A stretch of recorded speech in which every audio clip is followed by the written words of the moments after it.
You're listening to the Outstanding Life Podcast with your host, Johnny D, the motivational cowboy.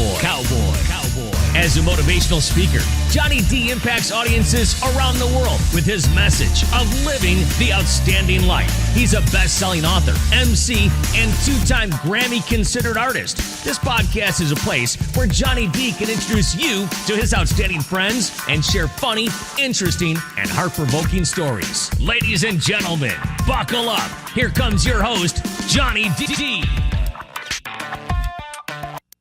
Hey everybody, I'm Johnny D, the Motivational Cowboy. Welcome to this week's Outstanding Life Podcast, and big hello to all my friends on Dirt Road Radio. Today we have Jeff Striegel on the phone. What is going on, Jeff? How are you? I'm good, Johnny. How are you? Absolutely. And Happy New Year. I know, right? Hey, when is it the right time to stop saying Happy New Year to somebody? Oh, man, I don't know. I guess... Because I'm still saying it. I know, so am I. Well, Happy New Year. Yeah, and hopefully everybody's having a good start to the 2023 year. It's, there's a lot to look forward to. Oh, man. I really can't thank you enough for taking a little bit of time and hanging out with us. But those of you that don't know Jeff Striegel, he is the play-by-play announcer, or one of them, for MRN Network. For NASCAR. And Jeff, you've been doing this a long time. I got to ask, how did you get started? Well, it was a situation, Johnny, where I was racing myself and loving every minute of it, right up until we started to grow the family and travel got to get in the way and expenses were building. So I decided, you know what, I want to stay in the sport. So I became a PA announcer. From that, we started doing local short track radio. And from that, I sent in an audition tape to the Motor Racing Network. And believe it or not, apparently they liked what I did. And I've been with them now. I think this is going to be year 25 or 26 for me as we get ready to go in LA and then on to Daytona. Oh, that is so cool. I mean, did you ever think in a million years that you would be involved in broadcasting? No, not at all. I always have liked it. I've always, and there's so many that are listening to us right now that have a story. Mine is the Detroit Tigers, growing up in the 70s and listening to radio, listening to the Indy 500 before they broadcast the 500 live on TV. You'd have to, grab your transistor radio, and my dad did that. And we would sit in the backyard and we would listen to the Indy 500. And I was just captivated at that time and loved it. Love radio. But I never in a million years, like you said, John, did I think that I would be on this end of the microphone and hopefully delivering that same thing to listeners around the country. Not around the country, Jeff. I was just thinking about this last night, thinking about our interview. And I mean, you're all over the world. What is that like for you when you have military men and women come home from serving our country, going to a racetrack and saying, Jeff, I listen to you every Sunday. Thank you so much for what you do for us. Yeah. I mean, you're right. And I'll tell you what, there's only one word that I could probably come up with, and that's proud. Proud to be a part of it, proud to be a small little piece. And if I'm that conduit between something that, like you said, the military around the world, they're passionate about auto racing. And if they're tuned in wherever they may be just to listen to an event, let's just say it's the Daytona 500, you take a lot of pride in what you do. You try to do it to the very best of your ability and just be thankful for the opportunity that you've been given. I didn't know this, that you were a race car driver as well. Did you win a lot? I don't know. Define a lot. We won. We won from time to time for sure. We had a great, little thing going there. I absolutely love it. There's no doubt that if I could still drive today, I probably would. At my local short track level, I was never destined to be, Denny Hamlin or Kyle Busch or Kevin Harvick. But, in my own little world, we absolutely loved it. And we loved loading up the car and heading out to Sandusky, Ohio, or down and racing in Indiana or Ohio or here in the state of Michigan. So Yeah, I always loved it, Johnny. I just wish I could have kept doing it. But at the same time, we all get the fact that things happen for a reason. And if I would have stayed racing maybe even a year longer than I did, my whole path, my whole future at that point would have been completely different than what it is today. Yeah, we are so happy that you quit driving and you start talking. Jeff, I always ask the drivers when I'm interviewing them, do they remember their first time winning as a race car driver? Do you remember your first time winning? And was it one of those great, big, huge cardboard checks? It wasn't a cardboard check. I don't even know that. I don't even know that we got paid more than $500 for winning. But I absolutely remember, and it's a bit of a cool story. Now, I'm from Grand Rapids, Michigan, so an hour to my east is Lansing, and there's a racetrack there. And that would have been my third year of racing. Now, we were racing on Indianapolis 500 evening. As we were driving to the track, that was the Danny Sullivan Spin and Win Indy 500. So it was 1985. And it's certainly a race and a time and a day that I'll never forget. That was the first ever win, and it came the same year that Danny Sullivan spun and won at Indy. Oh, how cool is that? Hey, do you remember your first time? This question always comes up to me about speaking, and I want to ask you, do you remember your first time broadcasting live? Well, if you're talking about with the Motor Racing Network, yes, that was Texas. And they brought me in to do my first event, and it was a truck series event at the Texas Motor Speedway. I was the turn 4 announcer sitting on top of the sweeps. And I know you've been to Texas and you know how high that is if you're sitting on top of the sweeps. And I sat up there all by myself, nervous, afraid to even crack the mic and speak, but you also knew you had to. You know what that's like, John. Right, yeah. And I will tell you that they were trucks that were racing.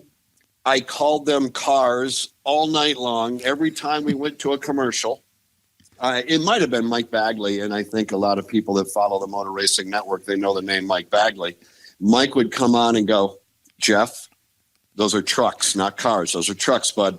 And, stand by 10 seconds. Mics are hot. Here they come racing down the back straightaway. I'd pick them up and I'd say, so-and-so's got a 3-car length lead.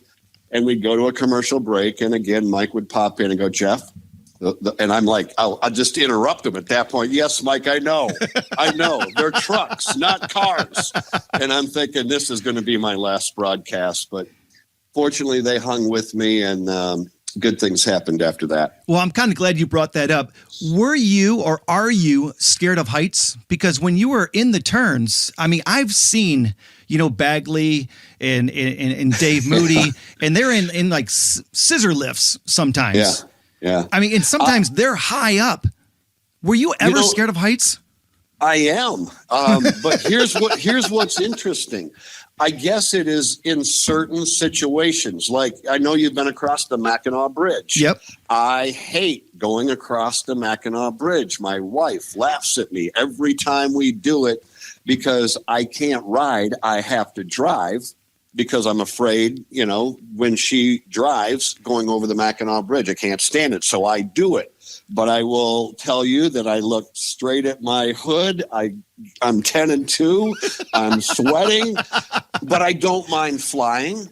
I hate going up roller coasters, but I don't mind once we've, reached the peak and now we start the roller coaster deal. So I can't go to the top of the Stratosphere in Las Vegas. I've tried it.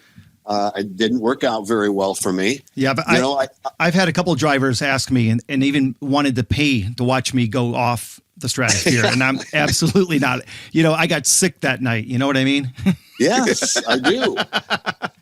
So, but I will tell you this. I do love straddling billboards. If I go back in the day and think of one of the first ones that I ever did, and again, you're familiar with Auto Club out in California. Yeah. when you stand on the billboard at the end of the back straightaway, you are, I don't know, 150 feet in the air. You're standing on a little scaffolding, and then you've got a billboard that's about 2 feet in front of you, and it's blowing in the wind, and it's, rocking back and forth, and you're just trying to get into a situation where you feel comfortable. You never do, right. But there's all kinds of stories like that. And as you have traveled for so many years and experienced the things that I'm talking about, you get the feel. You know exactly where I'm at and what I'm talking about because you've been there before. Absolutely, and I'm just laughing because I just think of the bees. Like, I cannot stand bees and wasps, but they seem to find me every time I do an interview. Oh yeah. They're on every billboard around the country. You get up, you get into position, you think you're in good shape, and then you put your hand down and you realize that they've been in the pipes that make the scaffolding, and next thing you know, they're swarming you, and you're getting ready to call a race. It's always a good time. You always have good stories. I'm so glad that you said you were afraid of heights, because you did something a while back. And you were literally hanging off the side of a building for charity in Charlotte, mm-hmm. North Carolina. It was called Over the Edge. What was that like for you? I mean, I know you'll do just about anything for charity. Mm-hmm. But literally, if you go back to your Instagram, those of you listening right now, go back to Jeff's Instagram and see the picture of him literally hanging off the side of a building. What was that like for you? Scary. I do enjoy facing my fears. I really, truly do. And when that opportunity came up, John, I originally had said no. And I thought, if I do something, I'm going to do it to the absolute best of my ability. So I thought, you know what? If I can raise money by doing this, then I'm going to do it. And so I put a post down on Facebook and just simply said, I'm raising money. If you guys support me, I'll do it. And I think, it was $3,000-$4,000, $5, $10, $20 at a time that was coming in. And it's like, okay, well, I can't back out now. So right. The gal that, I think Nicole. Yeah. She handled all of our travel for the Motor Racing Network. And she said, you will do this with me. And Nicole and I have been friends for so many years, and I thought, you know what, I'm going to do it. Got up on the top of that thing. They got me all strapped in, and it was hard for me to go over the edge. But once I did it, again, it was one of those things is once you take that first or two or three rappel down, you realize that you're safe. I guess as safe as you're going to be. Right. And if you just relax and enjoy the moment, it's going to be pretty cool. By the time I got to the bottom, I will tell you this. By the time I got to the bottom, I wanted to turn around and go back up and do it again because there was so much to see and so much to feel and experience, and I absolutely loved it. Now, if you ask me, would I do it again? I think the answer would be yes, but I would be just as petrified doing it again as what I was at that moment. Jeff, you get to meet so many cool people, and you've been doing this for 25, 26 years. Has there ever been a time that you got starstruck? Somebody, walks in the booth and you're like, oh my God, I can't believe that this is blah, blah, blah. Like, this is amazing. That's a really good question. And I'm not somebody who is starstruck, and I don't know why I'm not. Please know that that's not, arrogance or anything like that. It's just, I think it comes from respect. I respect, whether it be a musician, whether it be a driver, whether it be a politician, it never really mattered to me. I was always just proud of the fact that I was in a position where I had the opportunity to meet the individual. I think I was probably more starstruck, and this may make you laugh a little bit, to meet Tony Stewart. I've met a lot of really wonderful, influential people over my career, which I'm grateful for, but I just remember the first time that I met Tony Stewart, because he was somebody that I absolutely loved and still do today. And I always wanted to meet him. I just wanted to find out, the thing, I'm going to take it back for a second. And you know this as well as anybody. People think they know an individual based on what they see on TV or hear on the radio. Yep. That's really not fair to the individual because, when Kyle Busch crashes and we stick a microphone in his face immediately after he gets out of the car, he may not say the things or do the things that we would expect him to do, but we don't take into consideration the timing that took place around, that interview. So, you really have to try to get to know individuals before you can form an opinion. And I think sometimes we all fail in that regard. And, Tony has a tremendous reputation, right? Some people love him, some people hate him. And I just knew that when I met him, I wasn't sure what I was going to see and experience. The man is a very impressive individual and one that I admire greatly. But I can also tell you this, there's not many people that I don't admire greatly because so many people that we think we know, we really don't until we have the opportunity to truly sit down with them, even if it's for 5 minutes, and see just a little different side to them than what comes across on, say, TV or radio. Yeah, you're absolutely right. Tony's, amazing. Interviewed him for years, and actually the last couple of years at the PRI show, had the pleasure of interviewing him again. Just a wonderful person. Yeah. Jeff, when I kind of put this out there that I was going to have you on the show, this question came in on social media, and I could not wait to ask you. So buckle up, buddy. All right, I'm ready. One of the biggest questions and number one question for drivers is how do you go to the bathroom when you're in the car for 3 or 4 hours? This person wants to know, when you're calling a race, sometimes you're up there for 3-4 hours. What do you men and women do when you have to go to the bathroom? The first thing you do as a young announcer is determine how far you are from either a porta-john, a big private tree, some sort of privacy. You have to. And you, again, I always keep saying this, and hopefully the listeners realize all the things that you have done in your career. You've been there. You've seen it. You've done it. So, when I say this to you, you get it. We're in the middle of the Daytona 500. You are 75 feet up off the ground. You've got to climb down off the scaffolding. You may have a 50-yard run in order to get to the first porta-john. And hey, if you're in the middle of the Daytona 500, all you're doing is waiting for that opportunity where you may have some downtime for 10 minutes and you run and you take advantage of the time that's given. It's either that, or I guess you just kind of look around and you see who can see or who can't see. I'm going to leave it at that. But I will tell you that there are many, many funny stories that probably should never be aired. Well, it's funny because, fans always, especially in the mornings, Sunday mornings, they're like, hey, we're cooking, we got eggs, we got this. And I never eat before my interviews because I know that if something doesn't sit right, I can't just leave.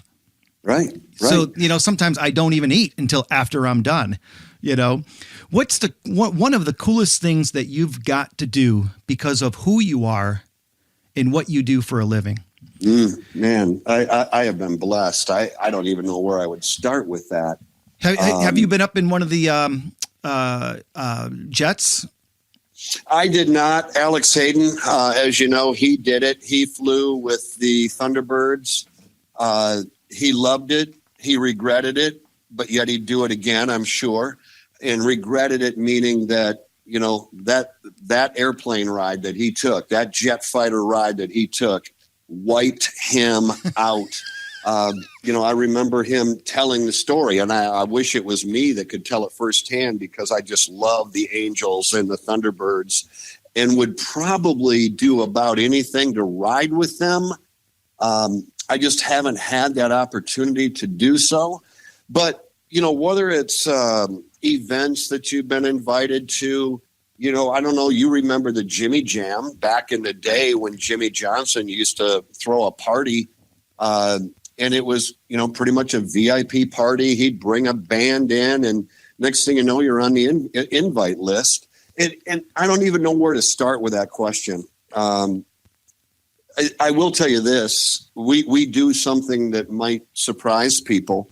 And again, Johnny, Alex Hayden, and Alex is my co-anchor for the Motor Racing Network. We travel just about 28 weekends a year.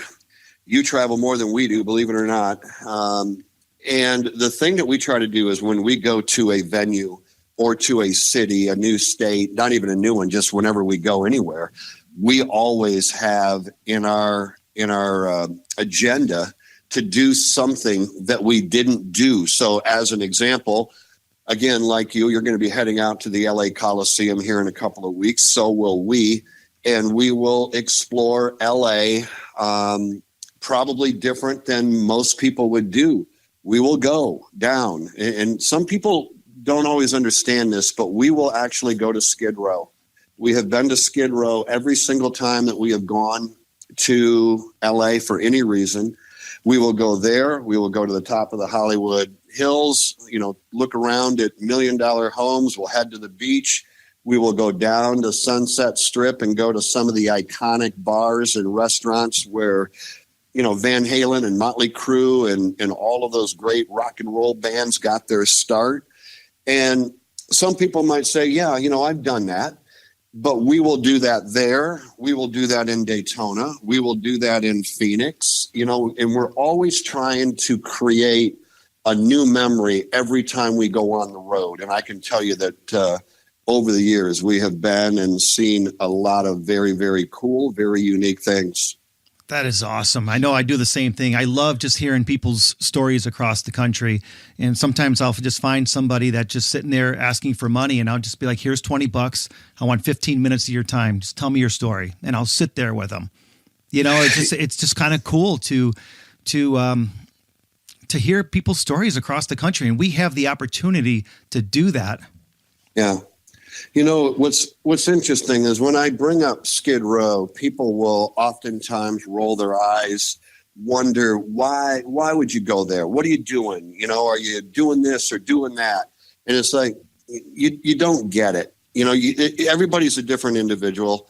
They do things for different reasons. One of the things that Alex and I, when we do something like that, number one, we're proud to be where we are in our life. And we know that not everybody has opportunity to accomplish the things that they want to do. And I think when we go there, we just drive through. We don't say anything. We don't do anything. We just drive through. And I think the reason that we do it, John, is it grounds us. 100%. You look and you realize what struggles so many people in this country have. And if nobody has been there and they don't know what we're talking about, it's an eye-opening, grounding experience when you see the amount of people that don't live every day like you and I and the listeners that are joining us on this podcast are able to do. And then we turn around and we can literally drive from there all the way to the top of the Hollywood Hills. We can be there in 45 minutes. So you go from Skid Row to a $50 million house sitting on the top of the Hollywood Hills, and you just kind of stop somewhere in between. And we've done this, and you just stop and you realize, just how different people are and why did this individual make it to the point that they did, and why did this individual not be able to accomplish probably the goals that he or she set out for. That's awesome. So getting back to Alex and him in the fighter jet, I just have to ask, did he throw up? Yeah, he did. He did. He actually went up in the morning and then he had to come back and broadcast. I don't remember now what day it was, whether we were coming back to do the Thursday night duel or the Friday night truck race. I don't remember, but he went up, and when he walked back into the booth, we were already there. We're all ready to go. He comes walking in the booth, and I'm telling you what, you talk about white as a ghost, ready to throw up again. just head down, dragging. And he looked at me, and I just kind of started laughing. And I'm like, so how was it? And he kind of gives me a thumbs up, and I could just see it in his face. And I think it was our producer, Ryan Horn, that immediately said, did you throw up? And he just nodded his head like, yeah, I did. And he sat down, and he was completely wiped out until the next day. And I think we can all get it. I would absolutely kill for the experience. But after seeing him on that day, it did temper it just a little bit. Who were some of your role models when you got into broadcasting? Oh, man, that's easy, really, because Barney Hall was there. Barney Hall is the legend, right? He's what everybody strived to be. He was the calm, educated, A to B individual who had no problem in helping to coach and mentor you into what, if you were going to broadcast at that level, then there were certain things you needed to know. And when I first started to broadcast, if I made a mistake, any kind of mistake, even if it was a matter of saying, here comes Kevin Harvick, check that, that's actually Joey Logano, just a simple slip of the tongue, I would get angry. I would get so mad. And there were times when Barney Hall and I would be working together in the booth. Maybe it was qualifying back then. It was long before I ever went to the booth. And I'd take my headset off and I'd, stomp around. And he looked at me and he said, boy, and that's how he always started most of his conversations with, boy, let me tell you, if you're going to act like this every single time you make a mistake, you might as well punch out and go on and do something different, because we all make mistakes. And the sooner you're able to let those things go and pick up and keep digging, the better off you're going to be. But if you're going to act like this every time you make a mistake, you're in the wrong business. And, that's just something I've always remembered. Barney Hall, Eli Gold, Alan Bestwick, Joe Moore. Joe was the guy who auditioned me back in 1996 at Daytona. And I never in my wildest imagination, because I grew up listening to these guys, right? I'm auditioning with Joe Moore. Joe and I are best of friends. I never, ever would have believed that Joe Moore, Alan Bestwick, Barney, Eli, those guys that I grew up listening to would become close personal friends. When you talk about who did you meet, back when you asked me that, that's probably what I should have said, because not only were they inspirations, coaches and mentors, but they've all become very close friends. Obviously, we lost Barney, years ago, but those people highly influential in my life. Jeff, do you still practice? If so, how often do you still practice? Well, if you ask my wife, she'll flat out tell you I practice way too often, because I will be sitting on the couch. And now I'm not practicing. I'm just having fun. Right. No, I get it. But it doesn't really matter what's on TV. And I just did it. And I don't know if it was the football game. I guess it was the Michigan State basketball game. They were playing Wisconsin the other night. And I'm calling it as though I'm either on radio or on TV. And she will reach over, grab the remote, mute it, turn, look at me, and just go, shut up. And that's awesome. So, when practice is an interesting, I've never been asked that. I'm standing here at the Berlin Raceway. If I'm standing here and there's nothing going on and there's a great super late model race going on, do I find myself periodically saying, Evan Shotko to the lead, but here comes Brian Campbell back to the outside. Right now, Brian Tillum is looking on, running third. Okay, those are not names that anybody's going to recognize unless they're from, Grand Rapids. Yeah. But I will do that. And like I said, my wife will probably tell you that I do it far too often. And when I do it out loud, apparently it's not something she enjoys. I can't tell you how, and the reason why I asked you that is because just yesterday I was on my way out to Cabela's, and it's about a 35-minute drive, and I love just like reading the signs and making it sound interesting. So whatever I see, I turn it into a story. So I was like, this is a great question for Jeff, because if I'm doing it, I wonder if these guys do the same thing. I do it. I'm not going to lie. And the problem is you do it because that's such a unique question. It's like, I don't really know how often I do it. I probably do it way too much, at least, like I said, according to my wife, Julie. But yeah, there's certainly times that we'll sit there. We'll do it together. I know this will sound a little awkward, but, Alex Hayden or Bagley or, we play golden tee golf when we're on the road. That's one of the questions that I have. So you might as well go ahead and go get into it. Well, I might be standing up there getting ready to take my shot. And next thing I know, I can hear Bagley over my shoulder going, Striegel now on the 10th tee. He's got the driver in his hand. Oh, he's hit that. That's going to fade right, and it's in the woods. So, yeah, it's something we do a lot. So you brought up Bagley, and somebody wrote to me late last night. They said, make sure you ask him, what is it like to work with Bagley?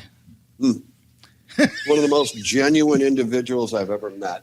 An absolute thrill to be around.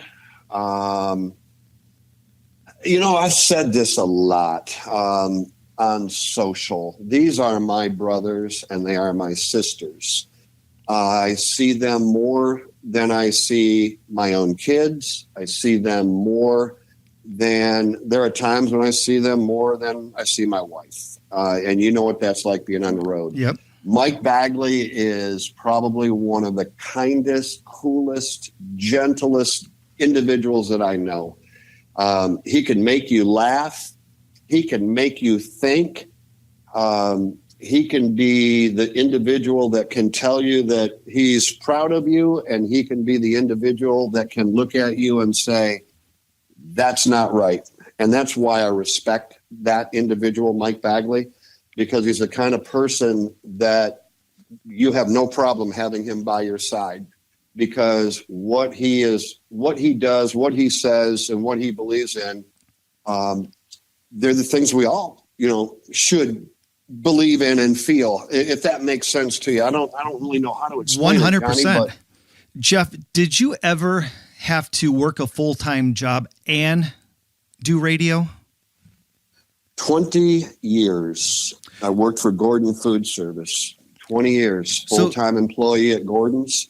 Leaving there, I never took a vacation, true story, for basically 20 years. All of my vacation time from Gordon Food Service was used to travel with the Motor Racing Network. I would leave on a Thursday, get in my car, have clothes to change into, go, and I'd do it at the airport parking lot, fly out, come back on Monday morning, hopefully with no rain or weather delay.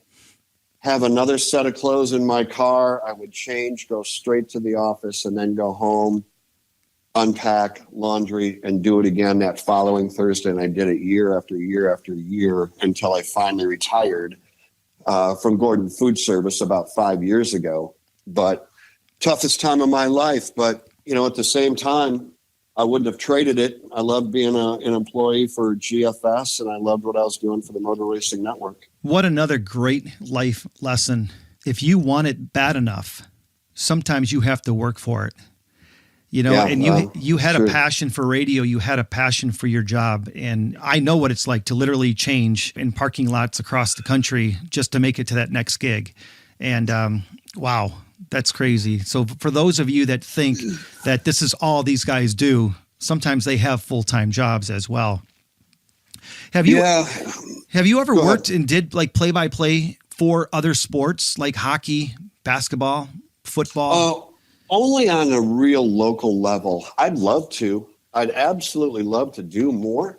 But I only did it on a local level. And that was when I was starting out with the Motor Racing Network. You were only traveling, depending on your schedule for that year. And they varied.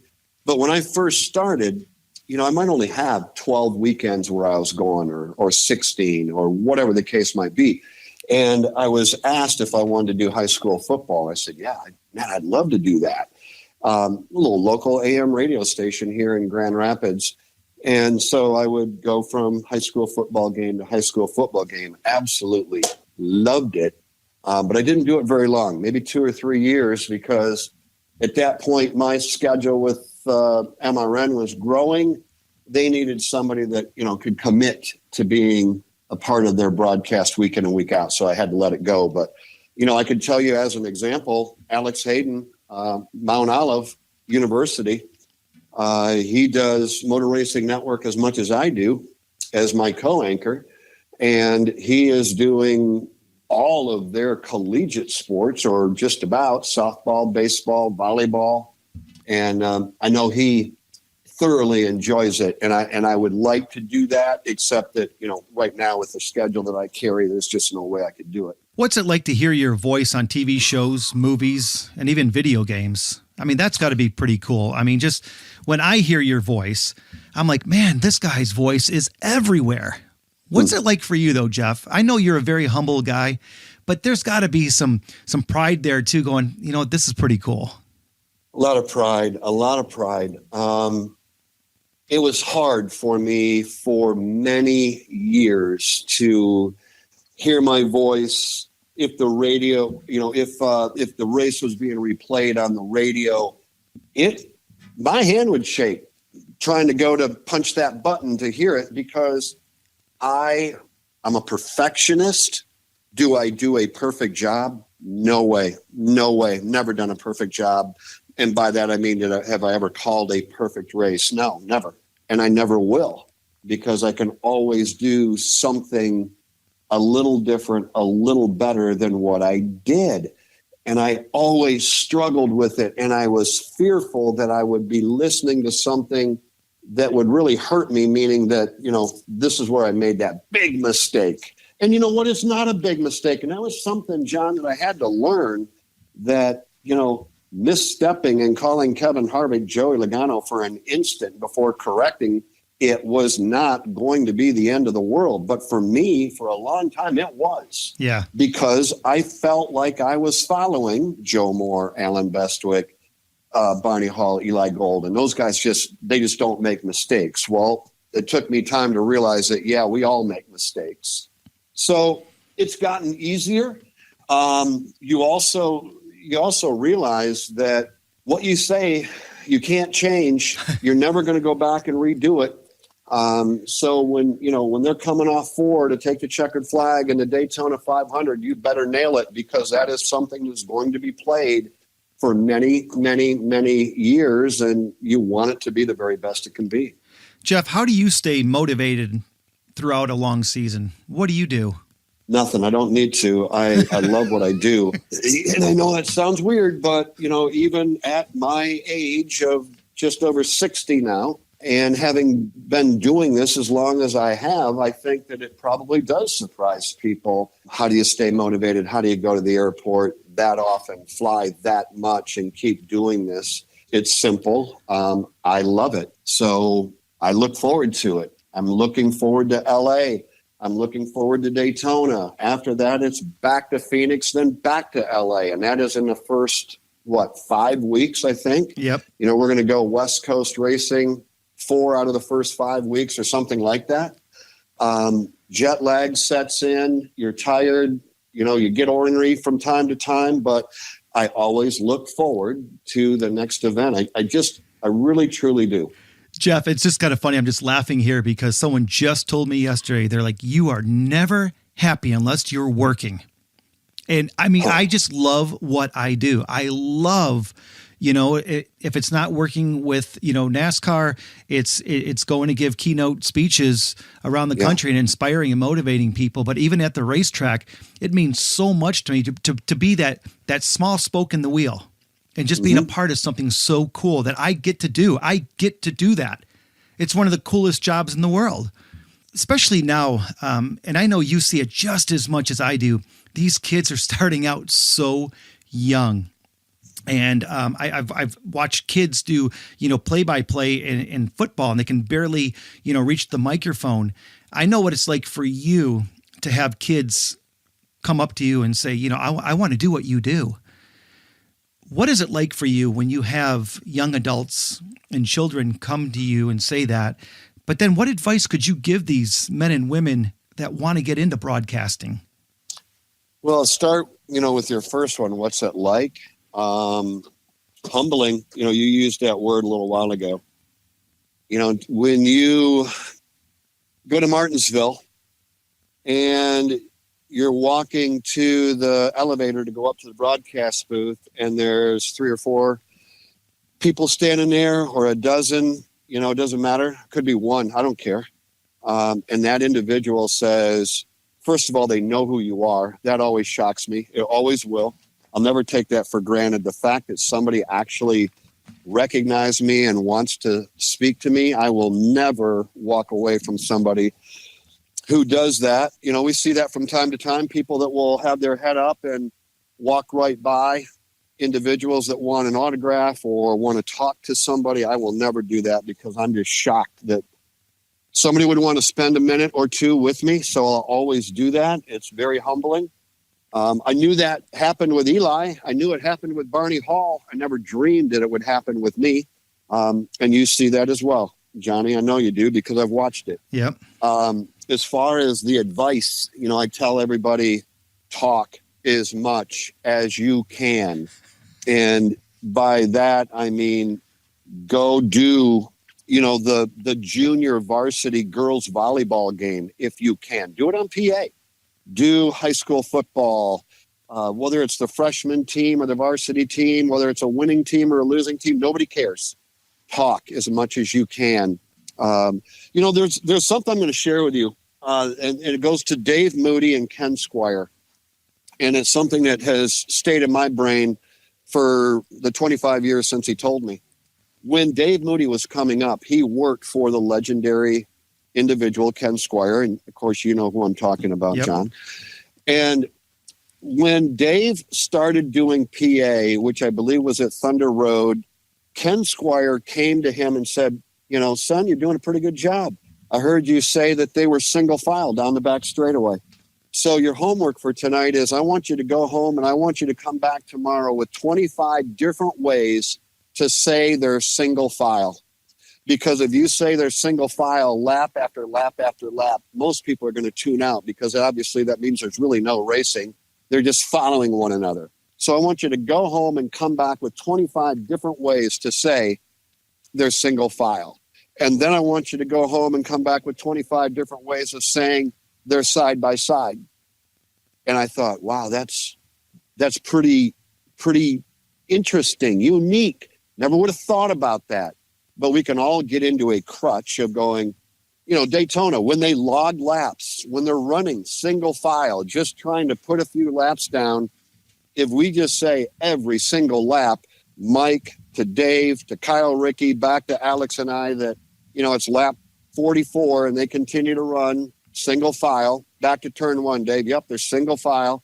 Mike, yep, they're single file. People would tune out. Why would you listen to something like that? Right. So it really creates and challenges you as an individual to say, all right, we got to change something up here because they're not changing on the racetrack. But we need to do is figure out a way to say it differently than the way that we said it last lap. And that's the type of, knowledge that I would want to share with a young individual.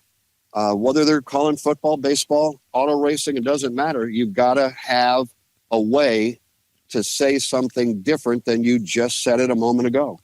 What's one of the coolest things a fan has given you? I know that, when I'm at the track, I have fans always bringing me something every single weekend. And there are things that are still in my backpack that I carry. You know what I mean? If it's a stone that was, blessed by the Pope or, a coin from a soldier, or what's one of the things that sticks out to you that a fan has given you? A hand-painted picture of me in turn 4 at Daytona. Never knew it was coming. Did not know the individual. the person tracked me down, and I would say this has been a while, but it sticks out because the reason it sticks out, we can all go to the store and buy something for somebody. But this individual was sitting in the infield at Daytona, liked Motor Racing Network. I don't know that they loved me, but because of the proximity from where I was to where they are, I'm just going to say it as humbly as I can. They painted a picture of me in the Sunoco Tower and then gave it to me. And I thought, holy cow, hand painted. It was just something that, I'll always remember. Most of the time it's somebody that wants to talk or, get an autograph, or like you said, they want to talk and say, hey, I want to be with the Motor Racing Network. How do I do it? What was your story? But that is something that I won't forget, and I still have today. Do you have a favorite on-air moment? If I do, it's for a different reason than what you might think. Dale Sr. lost his life in turn 4 at Daytona. And Eli Gold was the person in turn 4 on that day. I was not with the Cup side of things. I wasn't traveling with what we referred to back then as the A-team. That was Joe and Barney and Alan and Eli. And the following year, I was given the opportunity to move up and be a turn announcer with the A-team. And I was invited to go to Daytona, a place that I have been dreaming about all of my life. And it was that moment that I stood there the year before Dale Sr. lost his life at the same turn now that I'm going to be calling for the first time ever at the Daytona 500 with the A-team. And that was a time when I stood there and the place is sold out at, 200,000 plus back then before they took the back grandstands out. They're doing the national anthem. The jets fly over the track and I've got tears running down my cheeks, just going, I cannot believe that I'm here. Never in my wildest imagination would I have believed that I would be standing at Daytona ready to call the 500 for the Motor Racing Network, like you said earlier, around the world. And I could not talk. And I knew right then that take in this moment, but you're going to have to let it go here very quickly because Barney Hall is getting ready to do the scene sets where we take you around the track and bring in the other voices that will help call the action for the Motor Racing Network. We're going to start in turn 1 with Dave Moody, down the back straightaway to Mike Bagley, and I am up next. And I've got to be able to talk. And I was choked up. And I literally, that is a moment, John, that I will never forget. And I don't ever want to forget it. I'd been broadcasting with MRN for 10 plus years, maybe not quite that much, but, many years before that. But now here I am at that moment, the Daytona 500, that many people listening, that many people at the racetrack and working with the individuals that I idolized for so many years. If you could build a track in any city, any state, where, why, and what kind of track? Boy, I don't know. That's an interesting question. There's so many great tracks now that I just like to see us go back to. Right. I don't know. You know what? I'm going to make this a little funner than what you were probably hoping for. It would probably be on the island of Nassau because I love being down there. And so that would just be like the best of all worlds. We stay at the Atlantis. We go across the bridge from Paradise Island over to Nassau. I love it. Because I love that culture. I love the people down there. And can you imagine racing down there? I can't. So, when I say there's so many great venues, I just like to return to Montreal. Right. Where we raced before. I loved Montreal. I loved racing in Mexico City. I'm not in the majority on that. Not everybody enjoyed going to Mexico City. I loved it. Loved being down there. That's an interesting question. I guess I don't really know for sure. I would have to say I would try to take in where I love to be, which is down in the Bahamas somewhere, and let's put a track up there and go racing every single weekend. I love it. I can't wait for this year. I can't wait for the All-Star race. That's for sure. I've never been there. I know. Have you been there? No. Have you been there? No, and I've been doing this for 25 years as well. So and everybody that I work with has, but most everybody that I work with is out of the North Carolina area. Right. Not all of them, but they've all been there before. I have not. I've never been there. I don't know where it is. I've been told, that it sits out in the middle of nowhere. I will tell you that I'm excited to be there. And the reason is, you're a student of the sport. I'm a student of the sport. I'll never pretend like I know everything, because I flat out do not. I'll be the first one to admit that. But when you go to North Wilkesboro, there's going to be a sense of history there, even if they've even if they've taken it, leveled it, and built all brand new. You still know that this is where the sport originated, and you're going to see history. I know that when I get there, I'm going to see history before we talk about what's going to happen today and tomorrow and the next day. So I'm looking forward to it for that reason. I'm getting goosebumps just thinking about it. You know what I mean? Mm-hmm. Being one of those guys that's one of the tracks I've always wanted to go to. So, Jeff, with just a couple minutes left, I'm going to rifle through some of these. These are social media questions. Hey, when it comes to your personal life, when you want to get away from everything, what do you like to do? Go to the beach. We're 20 minutes away from the west coast of Lake Michigan here. Grand Haven, Holland, South Haven. When I want to get away, I grab my wife, Julie, and we go to the beach. Favorite driver to interview? Kurt Busch. Kurt Busch is an individual where if you ask him a question, you better be ready to accept the answer. He has always been a straight shooter. As you know, you've interviewed him a million times. Yep. Kurt Busch is probably the guy that I enjoy interviewing, because you can ask him anything and he will give you an honest answer. I know I shouldn't be asking you this, but I have to. What's one that you look and say, oh, man, do I really have to interview this guy right now? Because he's the same way, or she's the same way. So it goes back. Yeah, Danica. I mean, when you said she, Danica comes to mind. She was always a tough interview. The one that was the hardest for me was Mark Jeff. Martin. I said I know. Yeah, I know. You've been there. You've done it. Mark Martin was always tough for me, because Mark and Tony Stewart, because you better know what you're talking about when you interview. I remember interviewing Mark Martin. Now, he's changed dramatically, obviously, over the years. But back when I was working pit road, I made the comment of asking him, you qualified well. How's the car as you get ready to go racing here this afternoon? He goes, how would I know? We haven't turned a lap yet. And that was his answer. And I remember it like going, well, that's a good answer to a dumb question. It sounds like Ryan Newman. Yeah, well, he was tough too.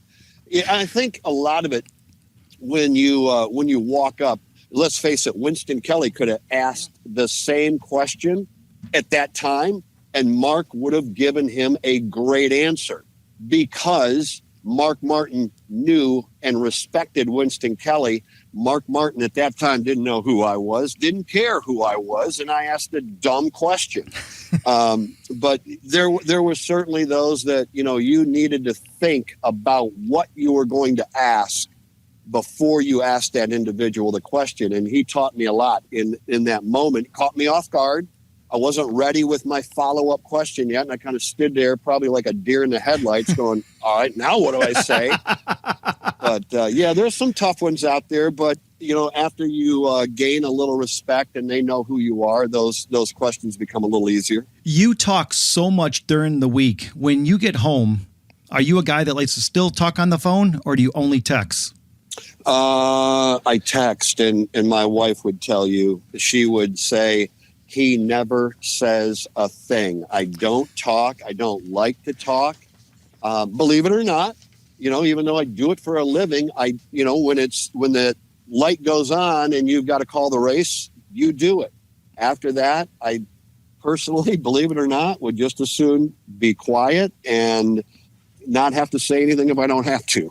Jeff, I mean, you spend almost every single weekend, or at least half of the year, at the racetrack.